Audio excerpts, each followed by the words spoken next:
Alrighty, well, today is the day the 19 goes back together. Actually could have had it done last weekend, but didn't get the manifold back in time. The turbo,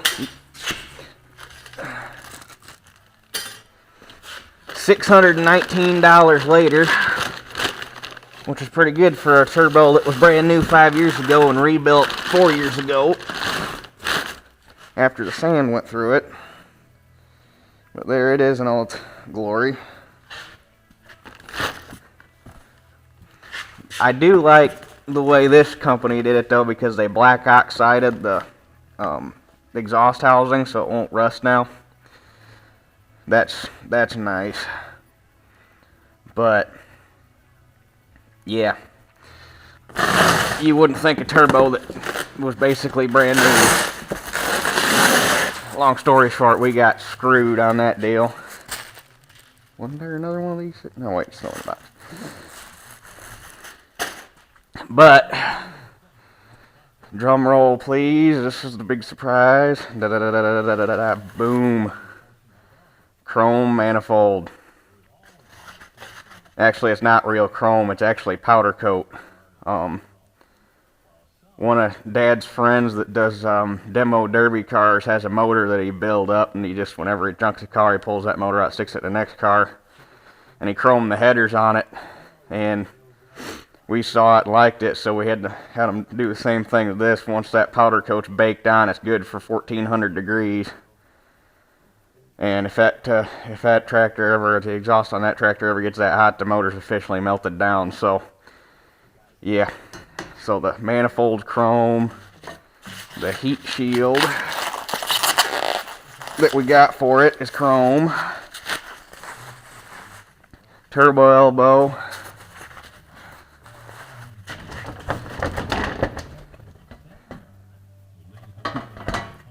and the exhaust elbow.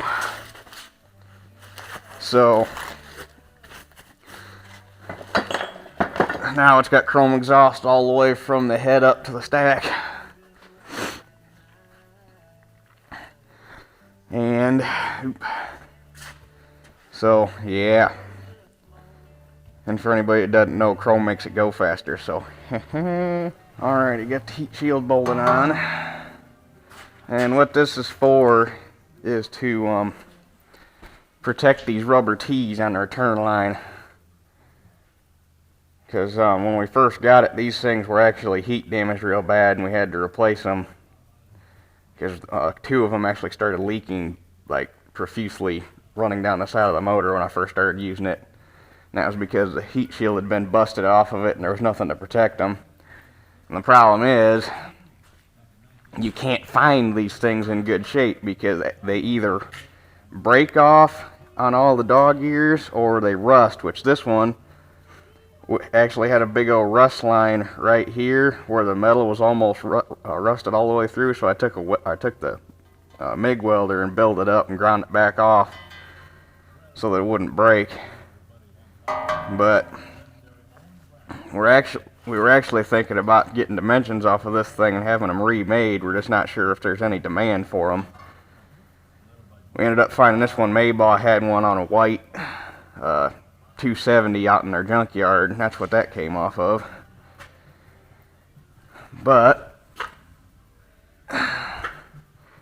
it's ready to go back on the tractor.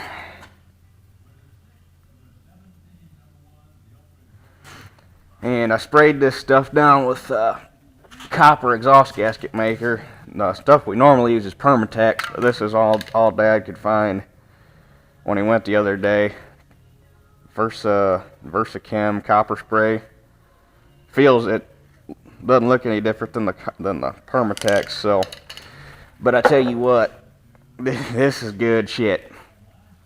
When we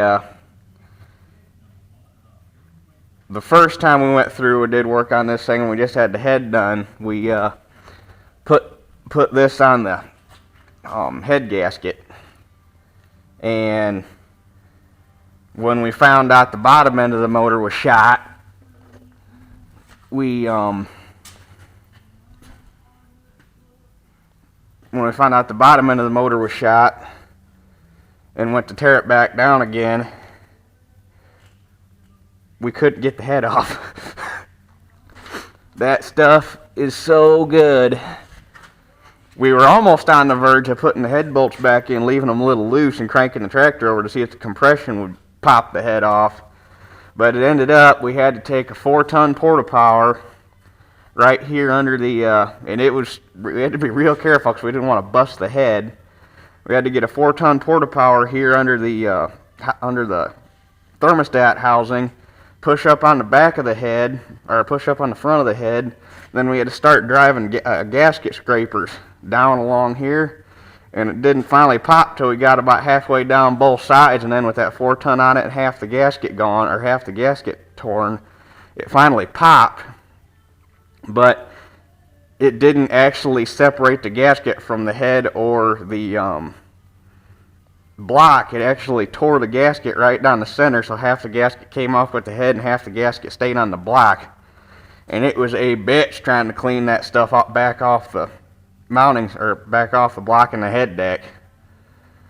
But that's kind of the point of having a gasket sealer, is because you want it to stick good. So I guarantee you spray that stuff on there, you'll never blow a head gasket. What the heck was that? Huh, I don't know.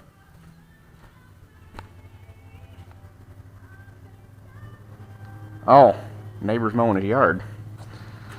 Why he's doing that, I don't know. It's 40 degrees outside, and they're supposed to be, we got a chance of snow today. Sometimes I wish the weatherman would just shut up so that shit wouldn't happen. Now this is a trick, because it doesn't quite like going around. Oop, there it went.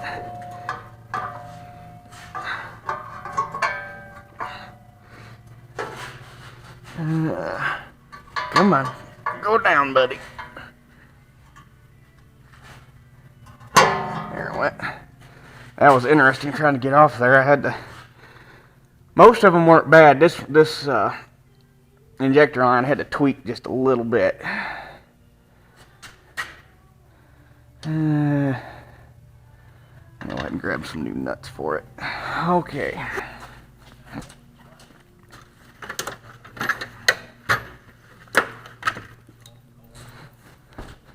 And the other thing we did to this while we had it off was Dad chucked it up in the mill and decked the manifold surface and decked the underside of the turbo elbow so that it'd seal up good, because it was in pretty rough shape when I got it taken apart.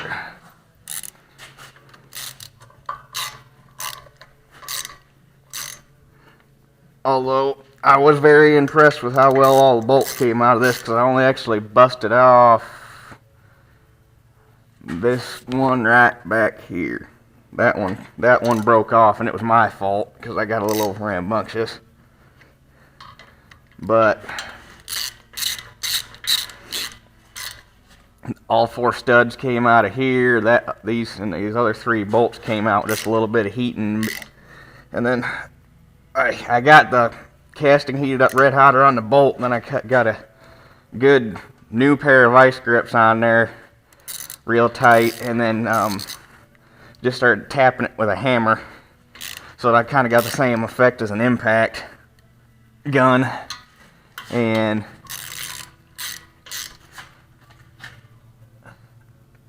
they surprisingly spun right out without too much hassle, which surprised the living shit out of me.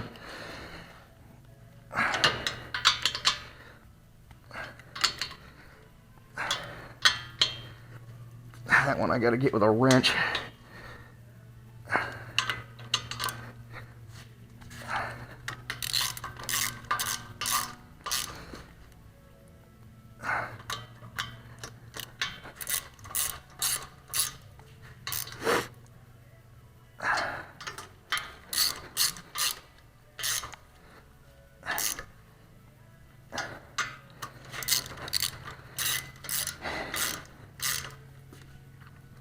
Oh, and an update. I ended up getting that job at Monsanto. They called me Monday and gave me an offer that was kind of hard to refuse. He shot out starting wage, and I didn't even think about it. I was just like, yep, I'll take it. And it's gonna work out good because right off the bat, and I don't know if I'll actually end up taking any this year or not, since I just started working for them, but right off the bat I'm eligible for 2 weeks vacation, and then by my 3rd year I'm eligible for 4 weeks vacation, so that'll work out perfect. 2 weeks take 2 weeks in the spring and 2 weeks in the fall. You can get a lot of farming done.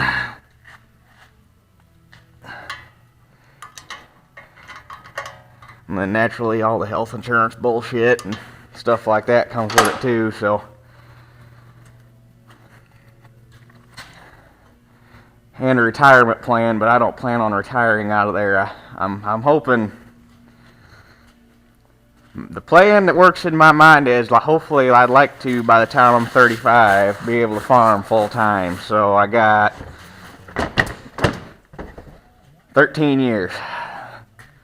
I think that's a doable goal. Unless this next election screws everything up, in which case I'm leaving the country. So,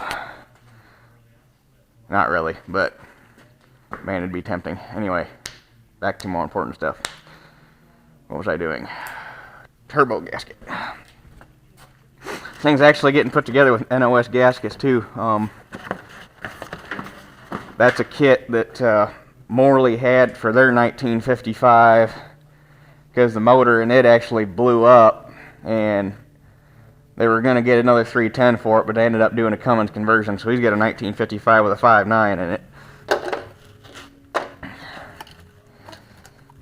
So he was cleaning out the shop and found that 310 gasket set and gave it to us, which worked out handy because it had all the gaskets in it I needed.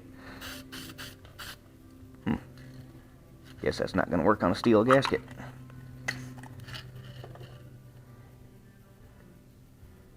Nope, not going to go.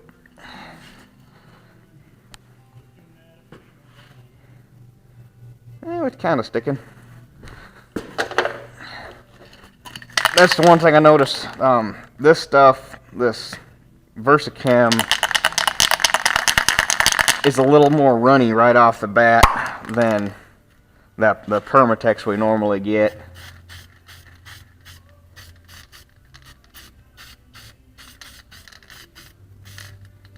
But it tacks up just like the Permatex, so it's not too big of a deal. Let that tack up real quick and flip it.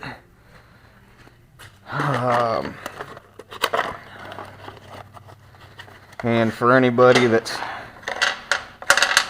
in farming, they'll know this week was a week of disappointment. On Thursday, the USDA came out with their 2016 planting estimates, and ooh, boy did that hurt. Initial reports and initial logic was telling everybody that corn acres were going to be down this year. Well, it didn't necessarily turn out that way. And they came out and said, after surveying 84,000, they surveyed 84,000 row crop farmers and come up with, which is just basically what they do is they conduct the survey and then using that calculate the country as a whole, which is a little bit of a bullshit way of doing it, but I mean it's fast. And so they did that, and Thursday they finally had all the numbers tallied up, and they came back with 91.6 million acres of corn planted, which is actually was way above initial estimates, and because of that, the price of corn immediately dropped 30 cents. Or, yeah, almost 30 cents. It was like somewhere, maybe it was 25 cents, something like that. Either way, price of corn tanked. Now it's down under $3.50 a bushel at the elevator. I think it's still above $3.50 on market, I do believe. I didn't check it this morning, but the markets are closed anyway, so it wouldn't matter. But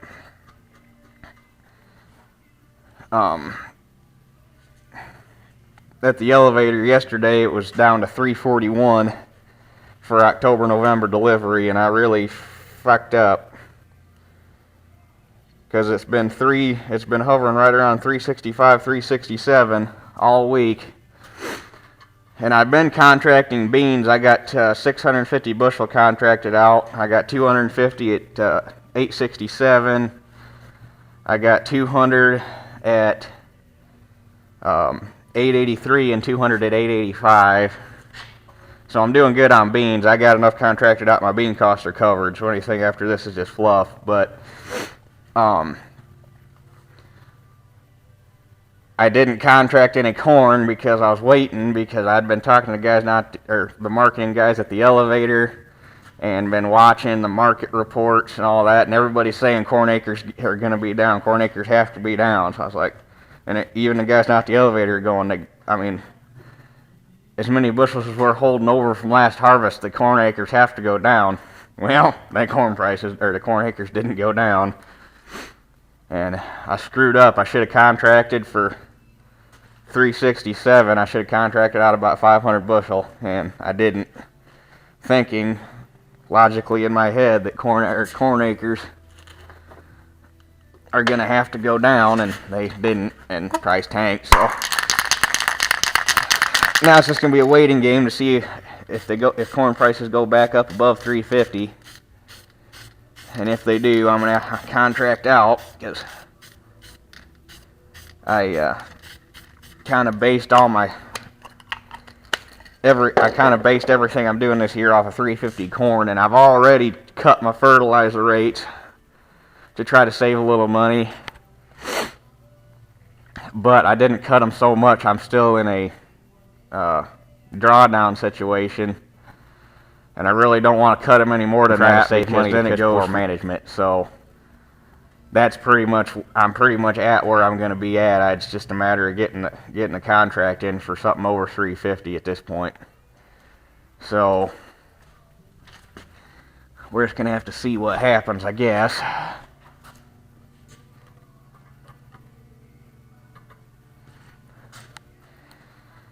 This is definitely going to be a year that separates the men from the boys, though, that's for sure.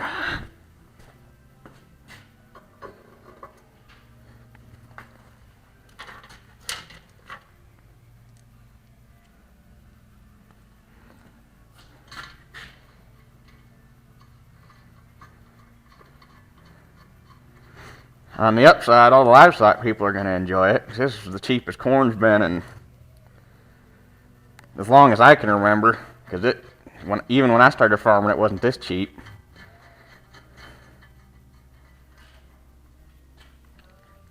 And that was, 7 years ago now.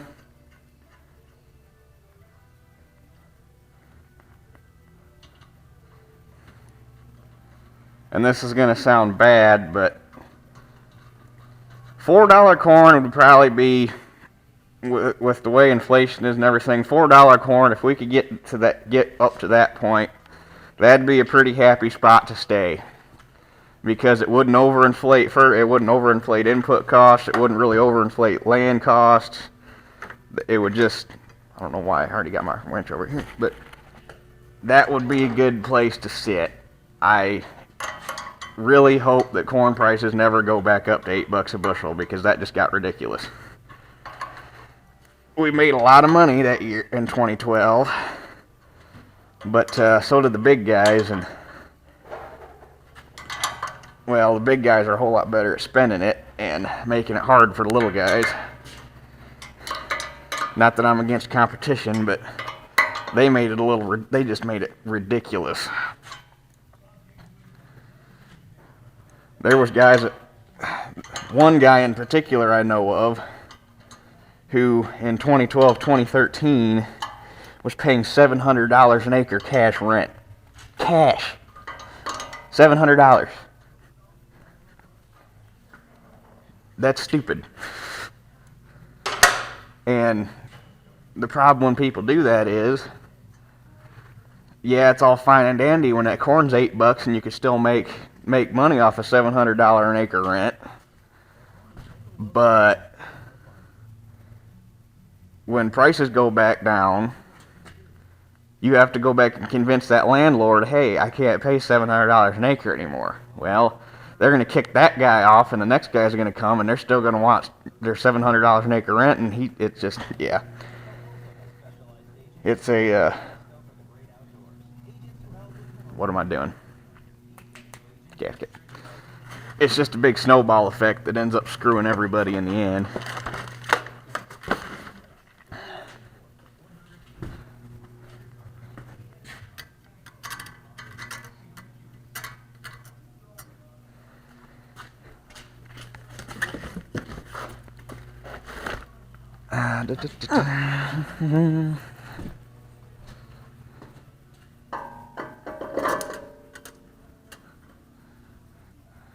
I do like the fact that they did that. That looks cool.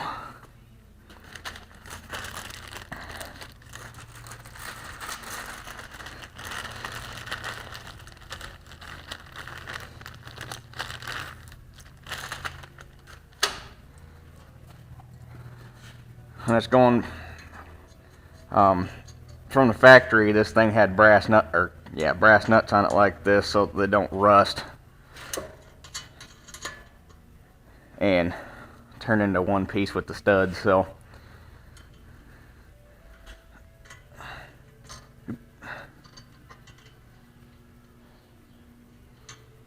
come on, go on there. Darn idiot. Now this one back here is the fun one. Oh, look at that. Normally you gotta fight it.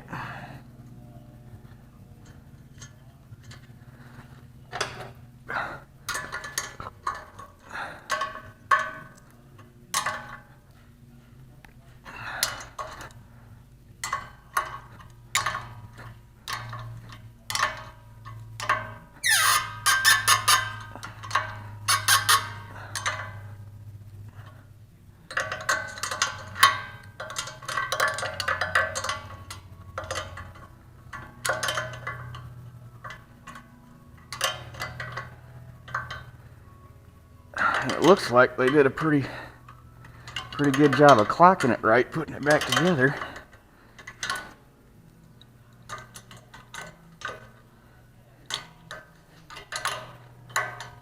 Because for anybody that's not familiar with turbos, which anybody that watches this channel I doubt is, other than a couple, you can take this housing and turn it any which way you want to get it where it needs to be. So you loosen those bolts, you can turn the center housing. You loosen these bolts, you can turn the center housing. You can turn compressor housing. So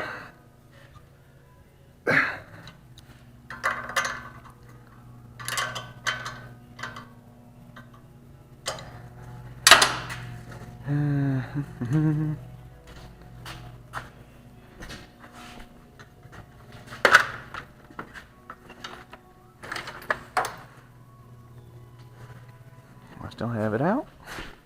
Oh, right there.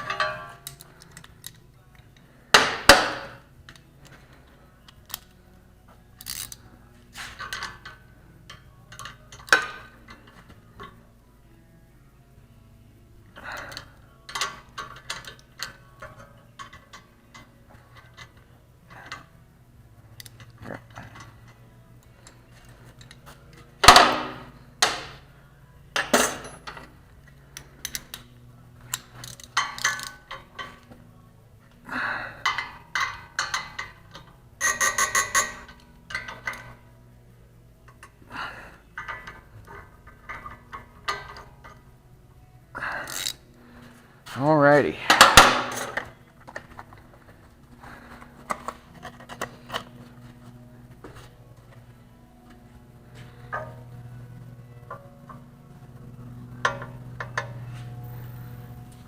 Oh, goody.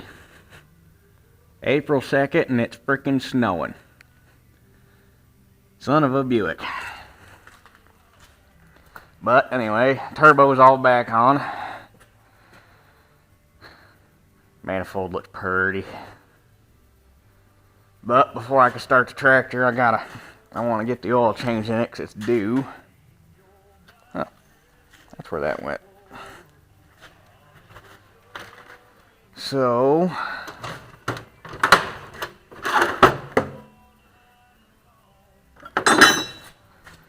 actually I gotta change the oil and the fuel filters.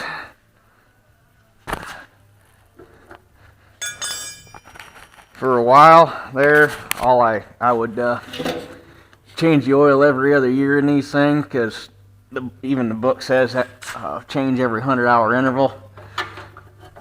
And you're hard pressed to put 50 hours on a tractor farming 40 acres. But I think this year is going to be this last year was the last year the last year I'm going to be able to get away with it. I think from now on it's going to be every year.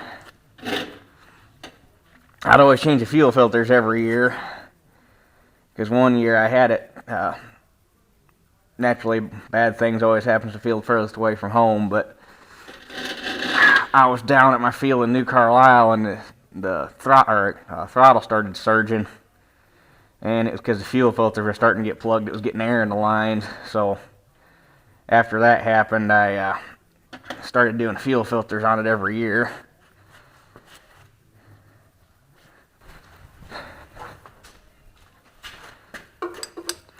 This right here is the only thing I do not like about this tractor, is this damn bypass filter. Just because, actually both the oil filters really, just because they make a mess when you go to change them. Although since this thing's been sitting, it I have to crack the... Come on, start. Dadgummit. Since it's been sitting, they may be drained out by now. I think it's been... When did I tear this apart? 2 weeks ago? Alright. Little prick.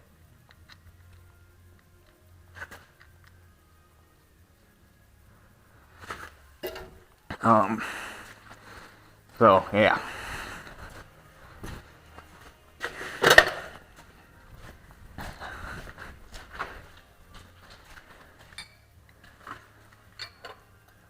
Yeah, that's 9/16.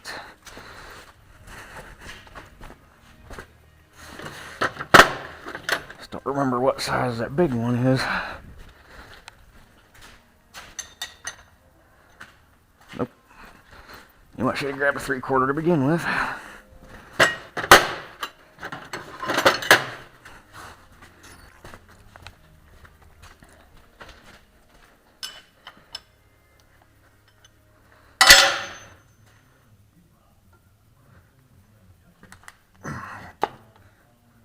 There, now, hopefully I'll get a little airflow.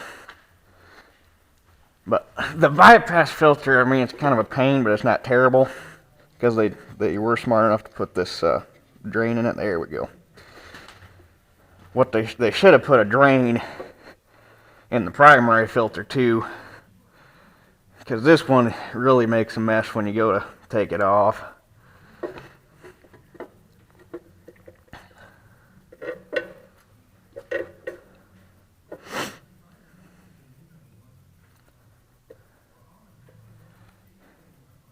Oh, and there's snow accumulating on the ground now too. Not a big fan of that.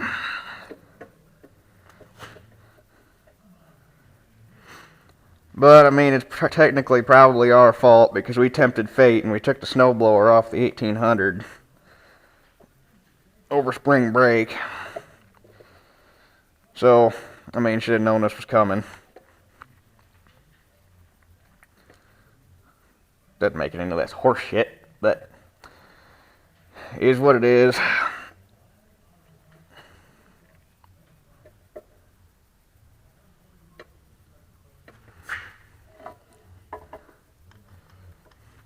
But I mean, I'm not really at a concern point yet because weather-wise, we were, at least for this area, about 2 weeks. Where did I put my rag? About 2 weeks ahead of where we normally would have been this time of year. Oh, there it is. And even though there was a lot of guys starting to chomp at the bit to get out in the field, and I actually did see a couple guys working ground, which I thought was incredibly stupid. There was one guy over spring break moldboard plowing.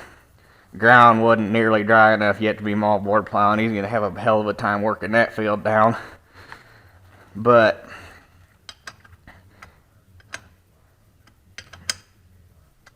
I mean, that was the middle of March. We're never. I mean, there might be a couple days in March where we get warm enough that it feels like, well, man, I should be out doing something in the field. But a smart person won't go out and do it. But normally, guys down around here won't really start poking at it until second week of April. There'll be some of the bigger guys putting corn in, and usually by the last weekend of April, guys are going balls to the walls. So I'm really not scared yet of of what's going on here, because we still got another 2 weeks for the weather to straighten out. Now, I really hope it doesn't start raining all the freaking time, because then we're going to have a hard time drying out, which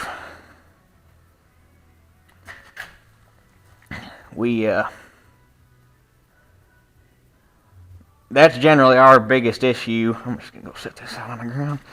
Our biggest issue is this time of year is getting dried out. So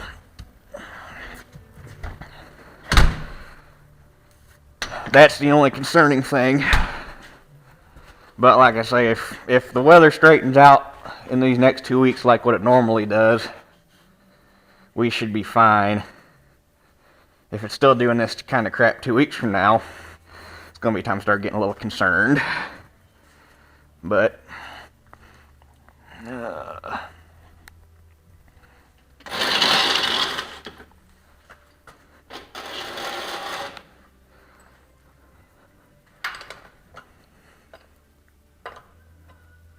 the hell? Thought I tried a 5/8 on that and it was sloppy.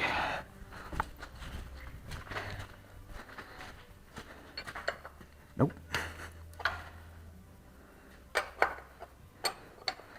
Oh yeah, I forgot the head on this bolt's just a shade rounded. Which I don't fully understand why somebody does that, because it's an oil filter. You don't got a crank on it, but it's like that when I got it, so. And it was pretty obvious this tractor had a rough life before we got a hold of it.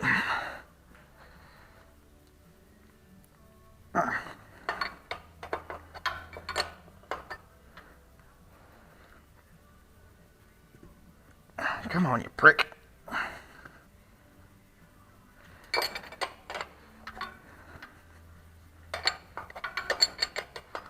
You're gonna fight me all the way out.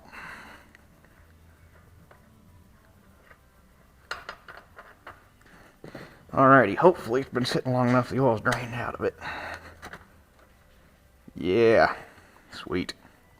The one thing you learned on this tractor real quick is you don't drop the oil right after you shut it off. You let it sit for I mean, a day at least would be ideal, but at least a couple hours and let this filter drain down, otherwise it makes a freaking mess.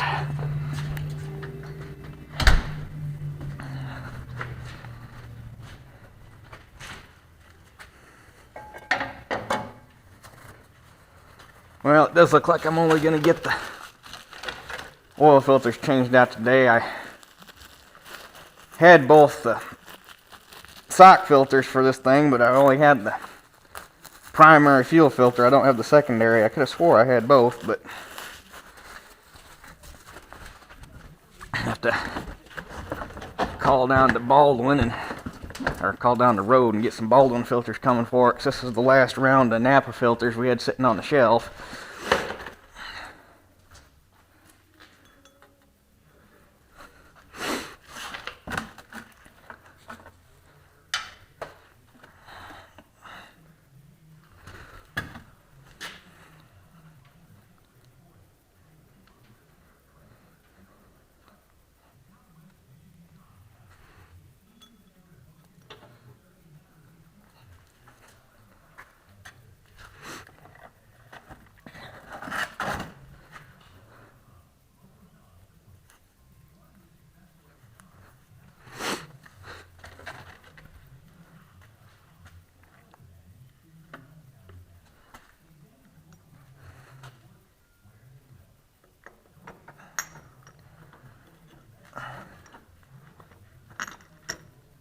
This thing can be a little bit of a bear to get on sometimes. Them sock filters, they're kind of hit and miss on whether or not they're going to do it or not, but sometimes, I don't know if they don't crimp them right when they're at the factory or what, but sometimes end up a little tall.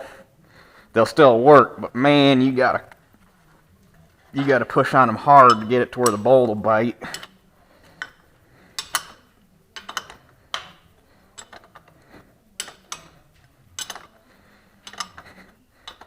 And just in case anybody says anything about why I didn't dump any oil in the secondary filter, because you'll sit there forever waiting for it to fill up.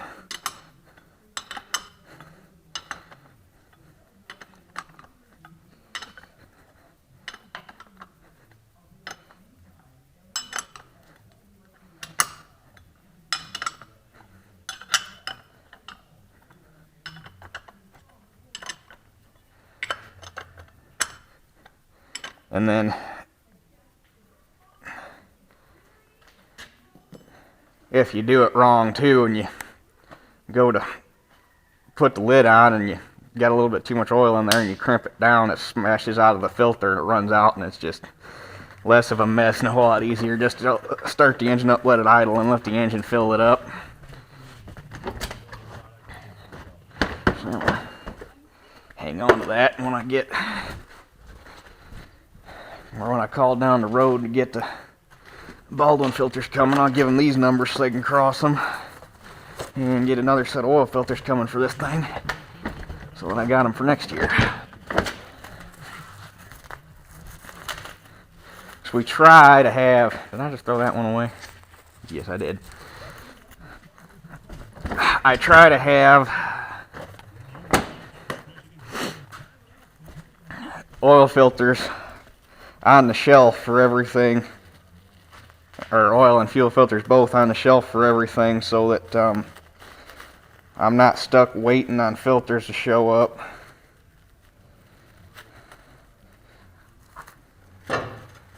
This caught me a little off guard, because I could have swore I had both fuel filters for this thing, but I guess not.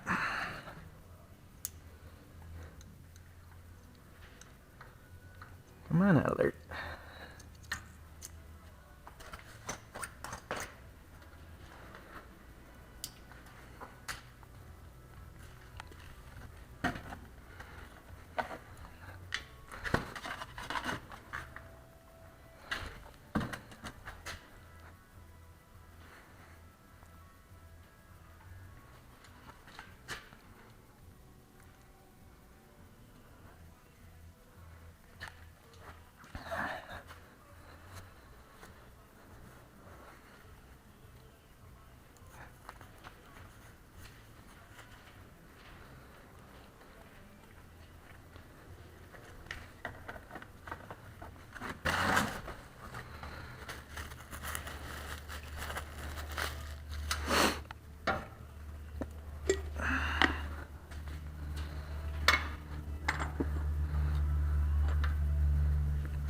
This filter's the one that's notorious for being too tall. Alright, might as well there, do it.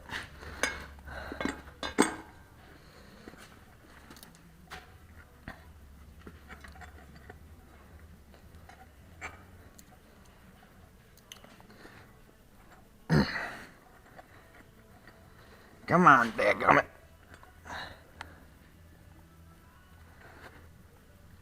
The hell, Bobby?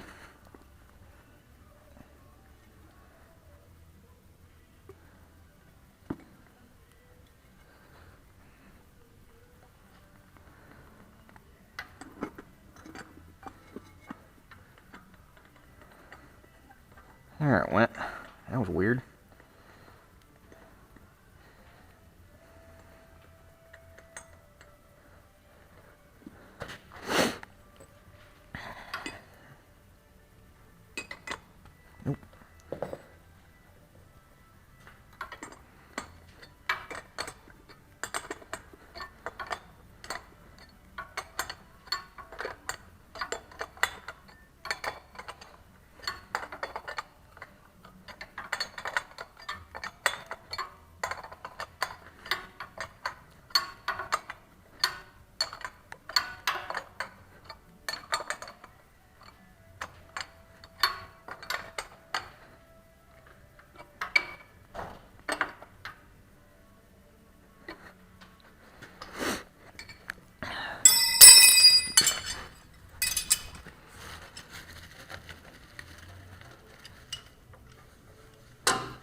Alright, got it all filled back up with oil.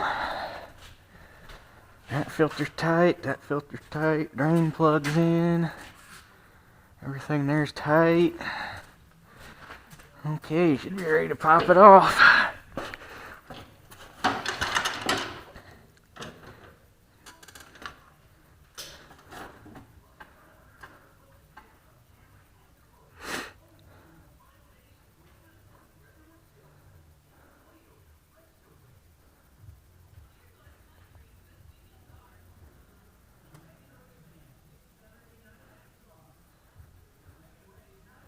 Only unfortunate thing is, the only way to know if that turbo's taken care of is run it and see if it uses any oil.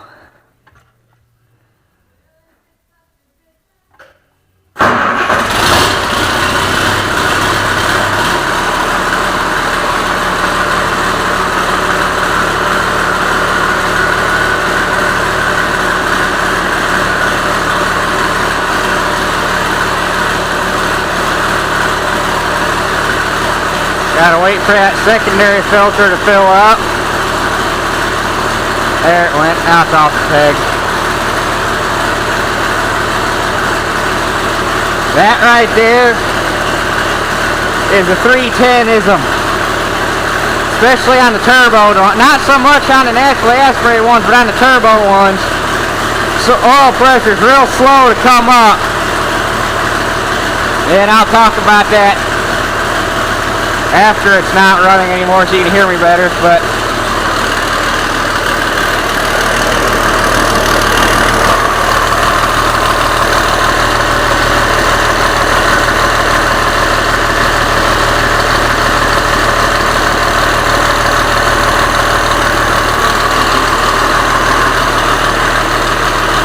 well, the smoke's clean now, and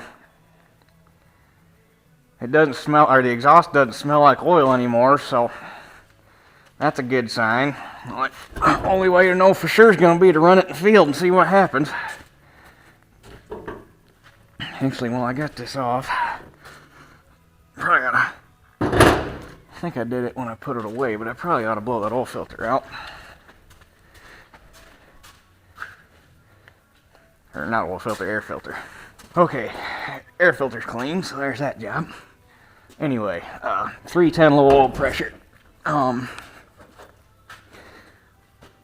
was one of the things that was notorious for, or these engines were notorious for, and it's something that really the turbo motor was the only one that was really bad at it, because when they added that turbo circuit in, it was all the oil pump wanted to try to keep up. And the two things that they should have done when they, since white, actually it wasn't even, the 310ism wasn't even, that wasn't even a white, well it was a white thing, but anyway, that long story, we won't go into that. But what they should have done, since they were so dead set on keeping this 310 when they turboed it, right off the bat should have been an oil cooler, at least a 20 core oil pan. The one that's on it's only 11, so oil cooler, 20 core oil pan, and a bigger oil pump is what they should have put on there. And it probably would have lived, and they probably could have cranked it up to 150 horse and she'd have lived just fine. But because of those three things, it was the biggest limiting factor to this motor. Because with that little oil pump, even wide open, and I've got the every oil restrictor valve or oil pressure restrictor on this thing cranked in as tight as they'll go to get the oil pressure up. And even wide open, about 39-40 pounds is all she's got. And it should be more than that. But is what it is. Can't do anything about it. Actually, you can. You can put a bigger oil pan on them. You can make them, but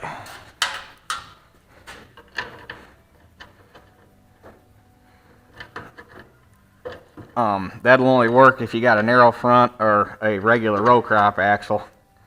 It won't work with the underslung because the rear axle support's in the way of the sump. Come on, start, you darn idiot. What the schmuck?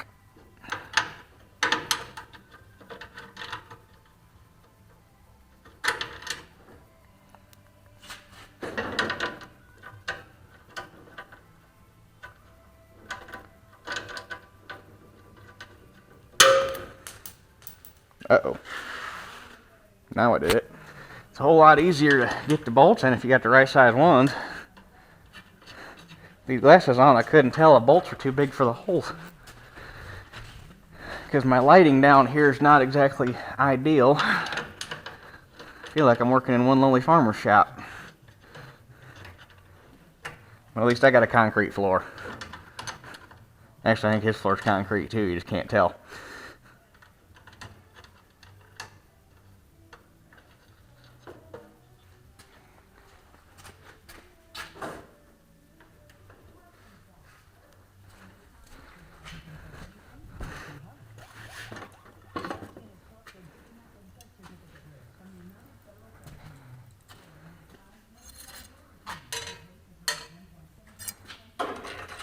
So, what was I talking about?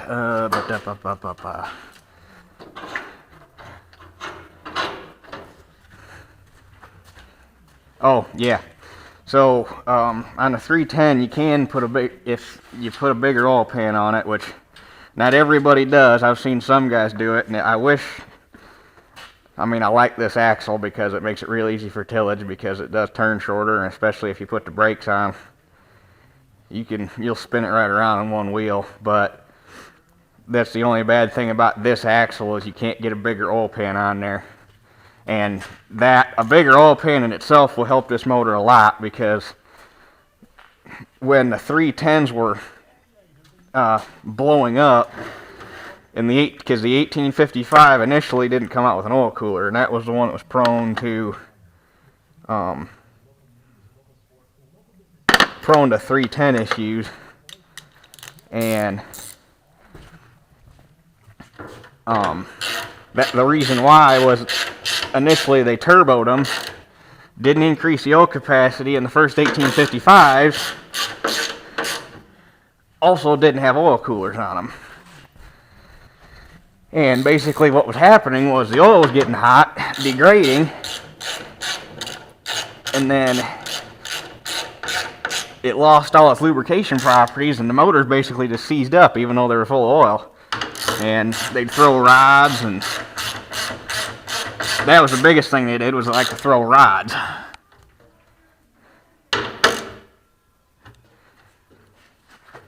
So, and if you increase the oil capacity, that right there in itself makes the motors run cooler.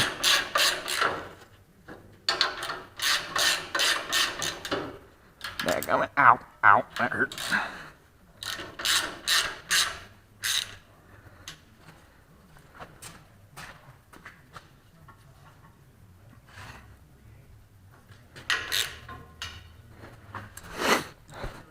So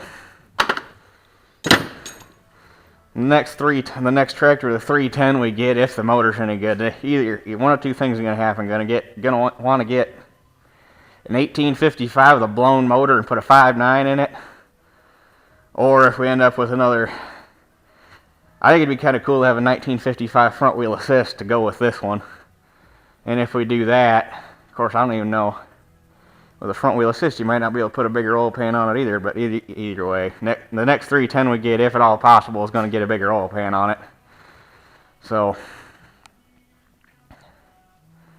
but I will go ahead and get all this tin put back on, and even though you've seen it all already, you haven't seen it with the new manifold on it yet, with all the tin on it, so we'll see how it looks.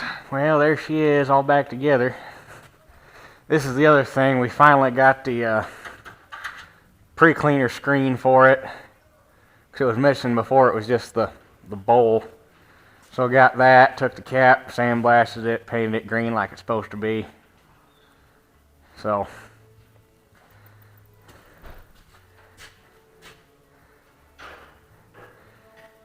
that's the end of that project. Have to see how everything goes if I got time when I get done planting, because we're having a 4th of July, our town's having a 4th of July parade this year, and I got volunteered to put this in it. So I think what I might do, if I got time, is pull the intake manifold off and have it blasted and have the same powder coat put on it. We'll just have to see if time allows.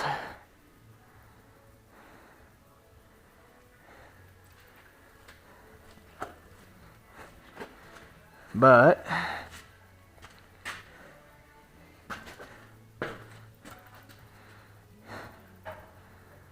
I guess that does it for this project, and we'll catch you guys on the next one.